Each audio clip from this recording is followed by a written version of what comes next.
Good morning. It's an early June morning out on Trahan Creek. I'm about to head into the woods to refresh a salt lick. Come go with me.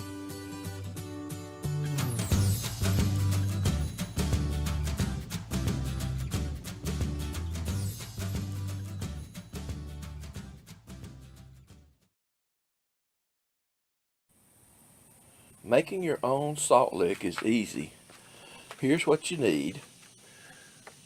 The first item you need is some salt. It's just a feed mix salt. You can get all these products at your local farm supply, co-op. You need some trace mineral salt. That's a little bit different product because it has minerals in salt. And you need some dicalcium phosphate. Dicalcium phosphate is just a bunch of minerals. All of these things combine, and the deer will lick it primarily to get to the salt, but they will be getting the trace minerals and the dical phosphate while they're doing so. You just need to scoop out proportions correctly, reasonably correct, doesn't have to be perfect, into a mixing container. Mix them all up and you're ready to put them in the ground. Or you can just take the bags and pour them and mix them with a shovel, whatever's easiest. I like to pre-mix mine. In the mixing bucket, I like to pour 2 parts salt to 1 part of the trace mineral salt and the dicalcium phosphate. You don't have to measure exact, just eyeball it, it'll be fine. And then what you want to do is mix it well with a shovel. Okay, it's time to set off. Thought I'll give you a little bit of idea of what you need for the Mississippi woods. That's a good wide straw hat, a river shirt. You do need long sleeve shirts when you're in the woods. Mosquitoes and other biting insects are tremendous here. Absolutely tremendous. Don't go in the woods without a weapon. Always carry a weapon. We have big snakes here. Moccasins primarily, but really anything. As I'm coming in by my food plot number 1, closest to the house, I spied a couple of really nice fresh tracks. We had a good size young doe. Food plot number 2 now. My Durana clover in this plot is really looking nice. It's come on real well. In the background, you can see some additional strip back through there, winds around, and the deer are usually keeping this down pretty good. I think they're eating mostly in plot number 1.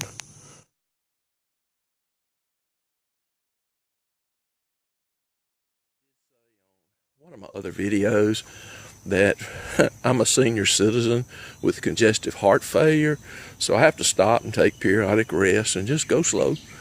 However, you do not have to give up your pleasures and enjoyment, your time in the woods or anything like that. No matter what your health condition, if you do have congestive heart failure, get out, get some exercise, and work that hard a little bit. Will not hurt you. In any muddy area in Mississippi, any little drainage way, drainage ditch, you will likely find crawfish tunnels. Here's one right here, another one there, another one right over there, and I'm surprised there's any crawfish left because the raccoons love to dig them out. A little rest break before I cross this ravine.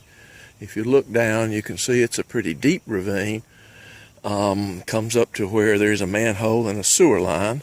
My land actually borders urban subdivisions on 2 sides, so there is an easement and some piping going across for about a half mile or so across my land.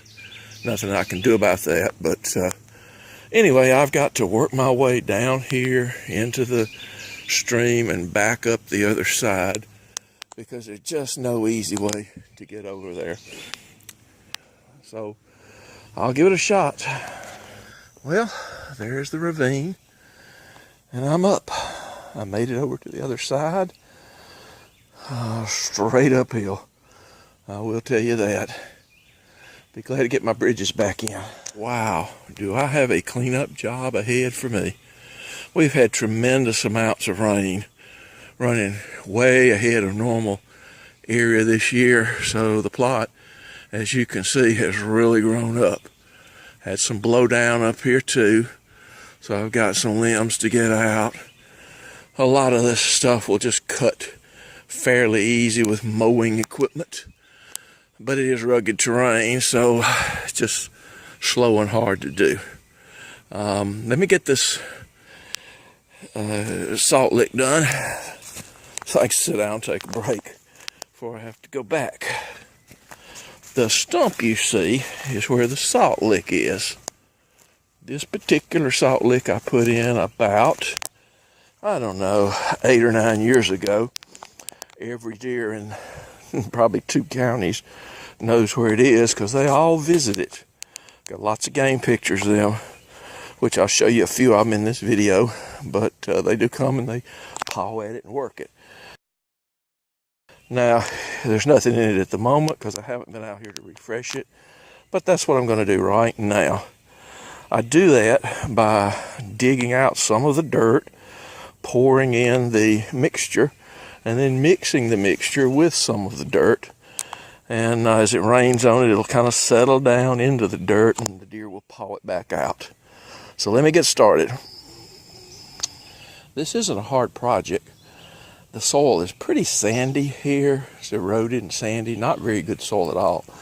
But I only had a rake out here. Could have brought a shovel, but since I had the rake, I'm just doing it with it today. And I've raked back the leaves, pawed back some of the dirt just like a deer would do. I'll put my mixture in here. We'll mix it up with some dirt. That's all there is to it. Having to sit down and take a little rest break for a minute. As I said, things go slow for me. But I do have the minerals in the hole.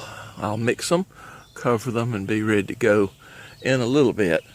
I have here a good first year blackberry patch growing on the side of this ditch bank, which I am leaving. Next year we'll have berries. These are the primocanes growing here. And by the way, this is what they look like up close, the blackberry bushes. They do have 3 leaves, but you can easily detect what they are. Just run your hand down the stem, and if you're stabbed with a thorn, it's a blackberry. The alternative here is poison ivy and other plants that, for example, here, that's poison ivy growing right there. And as you'll see, I have a poison ivy farm. It grows everywhere, but poison ivy is an excellent deer food. Deer really like it, and so as far as I'm concerned, they can eat every single one of them. But anyway, I got a big oak right here, 30-inch oak going up that truly drops acorns like crazy. The deer stand out here in the fall just eating them all over the place. Down at the back, the crooked tree you see is a red oak. It makes acorns sometimes. And then back behind me, the tree that my stand ladder's going up is about a 12-inch white oak. And it also drops acorns. So this food plot's got 3 producing nut trees, acorn trees on it. And then, of course, I'll plant this in winter wheat before the fall. Maybe throw some other goodies in there. But as you're going to see in just a minute, it actually has a lot of Durana clover already growing in it. But I was going to show you the Durana clover, so let's take a look at it. This past fall, I threw out a lot of clover seeds when I had it planted in wheat. The wheat, of course, dies down, but the clover springs up. So as you'll see, I've got a first-year stand of Durana clover. It's always thin in year 1, not really thick anywhere. You can see some here, same pattern, relatively thin. Also, this is the height, if you can see that, maybe. excuse me, turn the camera. If you see that tall stem there, that's what it all would be if the deer weren't eating it. But when you see these young little pieces, the deer have eaten that off. They've just come on back and regrown. I promise you deer will be out here. Well, there's nothing left to do but put the game camera on it and then head back to the house.